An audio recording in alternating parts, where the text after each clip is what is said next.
Let me ask you a question. What determines whether you feel happy or sad right now? What determines if somebody comes up to you and says they hate your guts, whether or not you laugh or whether or not you feel really rejected?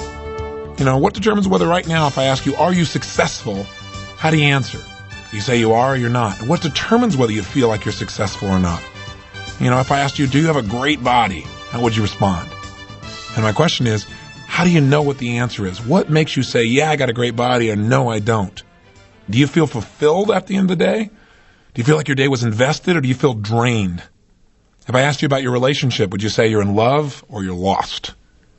And my question is, where do you get the answers? What the heck do I mean by this? I mean, when I ask you that question, how do you know what to say?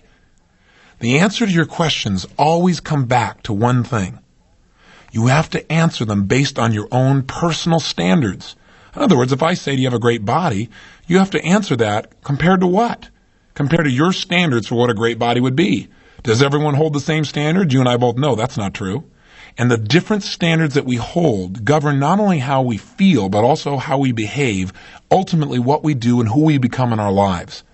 Our beliefs about what is good and what is bad, what we should do and what we must do, these personal standards I call rules. And our rules basically determine when we get pain and when we get pleasure in our life. Our rules are our judge and jury. And here's the scary part. You didn't install your own rules. In fact, they're controlling how you feel right now about virtually everything in your life.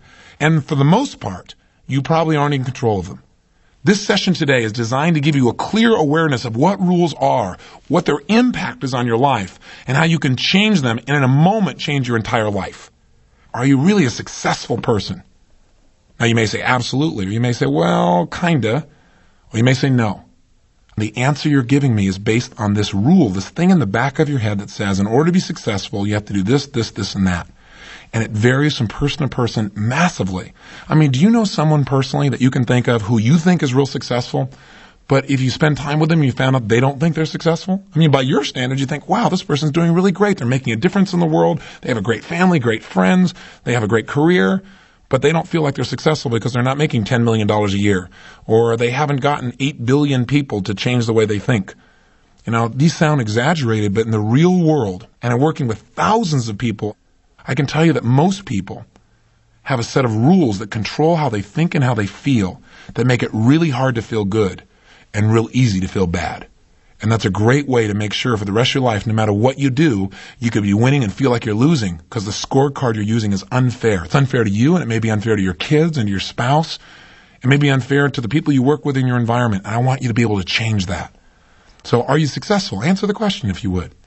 If you said yes, my question to you is, well, how do you know you're successful? Remember, how do you know is the way to find out your rules to virtually anything. What does it take for you to be successful? What has to happen in order for you to feel successful?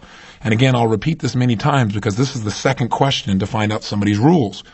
What has to happen in order for you to feel blank? So if you want to find out somebody's rules for success, you'd say, what has to happen in order for you to feel successful?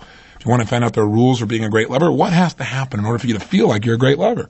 If you want to know the rules for being intelligent, what has to happen for you to feel you're intelligent? So let's go back to the question. What has to happen in order for you to feel like you're successful? People who tell me they're not successful in answering this question invariably have a long list of things that have to happen in order for them to feel successful. They have to be incredibly successful financially. They have to have unlimited income. They have to change the world. They have to have their kids be absolutely perfect all the time. They have to be in an emotional state of happiness at every moment from the time they wake up to the time they fall asleep. And if they're missing any of these things, they feel totally depressed and they feel like a failure. People who say they're successful usually have criteria, rules that are achievable. And the people that feel most successful have the rules that are the simplest and the ones that are within their control. The point is this: we can set up the rules of our life so we feel pain all the time, or we can set up so we feel pleasure consistently.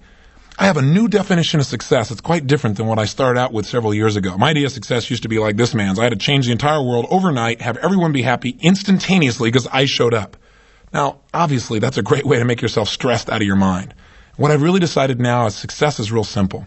That is, you're successful when you live your life in a way where you experience tons of pleasure in your life and very little pain.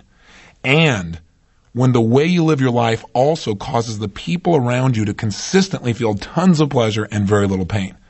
That's my idea of contribution. That's what we're really going to go for in this tape today.